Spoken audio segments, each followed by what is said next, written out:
Rasti i Zhangxi, ish zyrtarit të lartë të provincës Hainan, mbetet një nga historitë më të bujshme të viteve të fundit, jo vetëm për sasinë marramendëse të pasurisë së zbuluar, por edhe për mënyrën se si Pekini e përdori këtë rast për të treguar dorën e hekur kundër korrupsionit, gjatë në operacionit të Agjencisë kundër korrupsionit brenda rezidencës së Zhang, u gjetën rreth 13.5 tona ar dhe shuma të mëdha para kesh.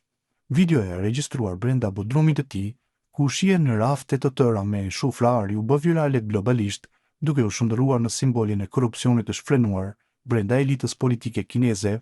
Në vitin 2020, Zhangxi u dënua me burgim të përjetshëm për pranimin e rishfeteve që kapnin vlerën e 15 milion dollarëve, edhe pse pasuria e gjetur dyshohet të ishte shumë më e madhe.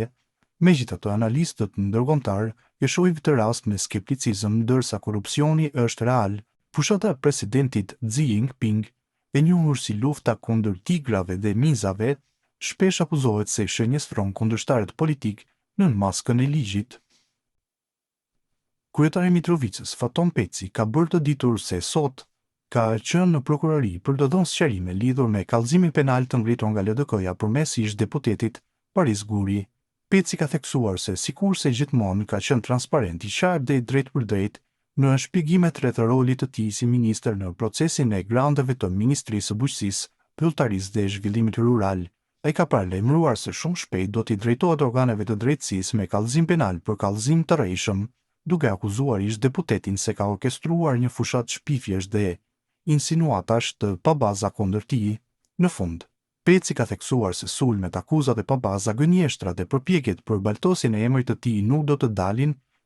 do ta ndalin nga puna dhe angazhimi për Kosovën. Në vijim, postimi i tij plot.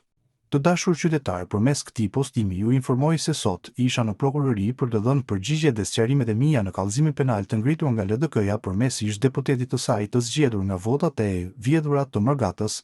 Paris Guri. Në prokurori, sikurse gjithmonë gjatë jetës sime, isha transparent, i qartë dhe i drejtë për drejtë në lidhje me shpjegimet rreth çështjes dhe rolit që kam pasur si ministër në procesin e granteve të Ministrisë së Bujqësisë, Pyllëtarisë dhe Zhvillimit Rural. Shumë shpejt do t'ju drejtohem organeve të drejtësisë me një kallëzim penal kundër kallëzimit të rrejshëm penal ndaj ish deputetit me vota të vjedhura të Mërgatës,